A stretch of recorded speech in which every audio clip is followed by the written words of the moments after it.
Bonjour à tous, j'espère que vous allez bien. Encore un bel endroit aujourd'hui pour faire une belle vidéo et on va voir ensemble les facteurs qui te font grossir sans même que tu t'en rendes compte. Actuellement, je suis en train de suivre une formation qui s'appelle la Nerdy Muscle Academy, NMA, qui est fait par Will Johnson et Mr. Way. C'est vraiment une très belle formation, j'ai beaucoup de contenu là-dedans et c'est ce que je vais faire aujourd'hui, je vais te redonner ce contenu. Je vous encourage vraiment à aller suivre ces personnes-là, c'est des personnes qui sont vraiment très intéressantes et avec un état d'esprit extraordinaire. Le premier facteur qui nous fait grossir sans même qu'on s'en rende compte, c'est simplement l'évolution de la société et de la qualité de vie. Aujourd'hui, l'accès à la nourriture n'a jamais été aussi facile. Tu peux acheter n'importe où, n'importe quand et tu peux surtout acheter n'importe quoi. On peut même aller plus loin en disant que la société est faite pour que nous consommions davantage. Regardez toutes les pubs à la télé, les pubs à la radio, on est bombardé de pubs en permanence. Aujourd'hui, on peut même rester chez soi, dans son canapé et être livré soit vos courses ou soit votre repas sans bouger. Si vous voulez, vous restez chez vous et vous pouvez manger. Avant, c'était très différent. Si on prend simplement le côté agricole, notre société avant était beaucoup basée sur l'agriculture. Il fallait se dépenser au champ pour pouvoir manger. Si tu n'allais pas travailler au champ, tu n'avais pas de récolte et tu ne pouvais pas manger. Tu vois bien qu'aujourd'hui, c'est vraiment très différent. On va faire une simple équation ensemble pour qu'on puisse résumer cette partie. Donc, d'un côté, baisse des dépenses, d'un autre côté facilité d'accès à la nourriture. Forcément, quand tu joins les deux, eh bien tu as une prise de poids obligatoire. Pour pallier à ça, je vais t'apporter 3 solutions qui sont assez simples à mettre en place. Donc, la première solution, acheter des contenants plus petits ou des paquets plus petits. Quand tu as une assiette plus petite, eh bien psychologiquement tu vas moins manger. Et les paquets, c'est pareil. Si tu as un petit paquet, tu vas manger le petit paquet. Si tu as un gros paquet, tu vas être tenté de manger tout le paquet. La deuxième solution que je voudrais t'apporter aujourd'hui, c'est d'éviter d'acheter des bêtises, des sucreries, etc.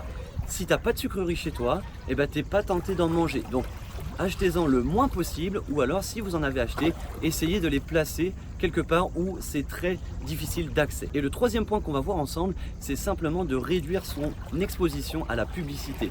Essayez de réduire vos temps de télé, essayez de réduire les temps de radio pour pouvoir être exposé le moins possible aux publicités. Le deuxième facteur ensuite qu'on va voir ensemble, c'est l'entourage. J'avais fait dans une vidéo précédente l'impact de l'entourage. Et bien là, c'est pareil.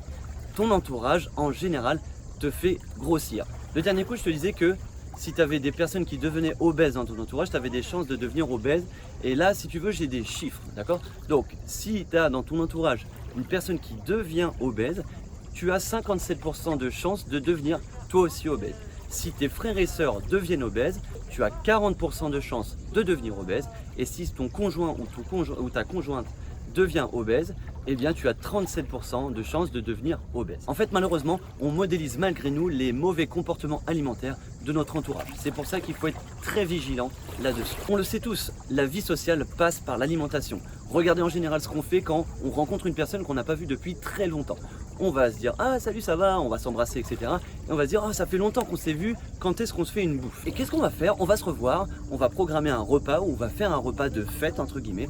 On va beaucoup manger, on va beaucoup boire, et du coup ça va induire une prise de poids malgré nous. Donc si vous voyez des personnes comme ça un peu dans votre entourage, il serait peut-être intéressant de pouvoir prendre vos distances avec ces personnes, le temps en fait pour vous de travailler sur votre leadership personnel et de pouvoir résister à cette pression. Troisième facteur qu'on va voir ensemble, c'est l'éducation. On est conditionné parce que nos parents nous apprennent et nous montrent comme modèle. C'est très simple, si tes parents ont des mauvais réflexes alimentaires pendant ton enfance, eh bien tu vas avoir les mêmes réflexes plus tard. Si tu n'as pas mangé de légumes ou si on t'a dit que les légumes étaient mauvais ou si on t'a dit que l'alcool c'était bien, etc., tu vas reproduire le même schéma et donc tu vas grossir sans même comprendre pourquoi. Je vais vous donner un exemple. Le dernier coup, je me baladais en ville et en fait je voyais une famille et c'était flagrant en fait. La famille, ils étaient tous obèses, du petit enfant qui avait 2-3 ans, il était déjà en fort surpoids et il y avait tout, il y avait la mère, le père, le frère, les grands-parents, tout le monde était obèse. Donc ça montre bien l'influence de l'éducation et de l'entourage sur notre santé. Une des solutions pour pouvoir sortir de ce cercle-là, c'est tout simplement de s'instruire pour pouvoir remettre en cause et corriger les mauvaises informations ou les mauvaises habitudes qu'on a pu nous inculquer pendant notre enfance. J'aimerais terminer cette partie par une phrase qui vraiment m'agace au plus haut point des parents vers les enfants. C'est très simple, si l'enfant il est un petit peu turbulent, les parents ils vont dire « Oh écoute, calme-toi et si tu es sage, on ira au McDonald's où je t'achèterai des bonbons ». Il faut absolument arrêter cette phrase. Tout simplement pourquoi? Parce que l'enfant ensuite va associer récompense à McDonald's ou récompense aux bonbons. Et en fait, il va garder ce système de récompense tout le reste de sa vie s'il ne s'instruit pas davantage. Donc s'il vous plaît, si vous êtes parent, si vous regardez cette vidéo, arrêtez ce schéma-là. Quand on est parent, on a une grande responsabilité sur ce qu'on va inculquer à nos enfants. Vous le savez très bien, si vous êtes forcément des parents responsables. Donc faites bien attention à ce que vous inculquez à vos enfants au niveau alimentaire parce que ça conditionnera toute une partie de leur vie et ça conditionnera toute une partie de leur santé à l'avenir. Voilà ce que je pouvais vous dire sur les facteurs qui nous font grossir sans même qu'on s'en rende compte. J'espère que le contenu vous a plu et que les solutions vous conviennent. Merci encore de m'avoir écouté. N'oubliez pas le petit pouce et l'abonnement à la chaîne si le contenu vous plaît. Merci encore, je vous souhaite plein de belles choses et je vous dis à bientôt pour une prochaine vidéo. Surtout d'ici là, n'oubliez pas de vous entraîner.